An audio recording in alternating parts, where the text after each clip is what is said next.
ഇവിടെയല്ല ജഗൻ താമസിക്കുന്നത്. ആരാ? ജഗൻ, ജഗന്നാഥൻ, ജഗ്ഗു. നിങ്ങളാരാ? മനസ്സിലായില്ലല്ലോ. ഞാൻ Nayan, Nayan Taradevan. That's my name.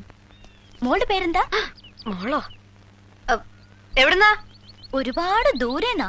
അങ്ങനെ ഒരു സ്ഥലമുണ്ടോ? ഒരുപാട് ദൂരെ? അങ്ങനെ ഒരുപാട് സ്ഥലങ്ങളുണ്ട്. മോൾക്കറിയാഞ്ഞിട്ടാട്ടോ. എനിക്കൊരു പേരുണ്ട്, മോളെന്നല്ല, ഉണ്ണിമായാന്നാ. ഓ സോറി. ഈ പേരറിയില്ലെങ്കിൽ കേരളത്തിലൊരു സ്റ്റൈലില്ലേ, മോളു, മോനു, കുട്ടി, അങ്ങനെയൊക്കെയല്ലേ വിളിക്കൂ. എനിക്ക് മരി സ്റ്റൈലൊന്നും അറിയില്ല, അത്രയ്ക്ക് അങ്ങോട്ട് ഇഷ്ടമല്ല. Okay okay. ജഗൻ എവിടെ? തമ്പുരാനെ എങ്ങനെയാ പരിചയം? തമ്പുരാനോ?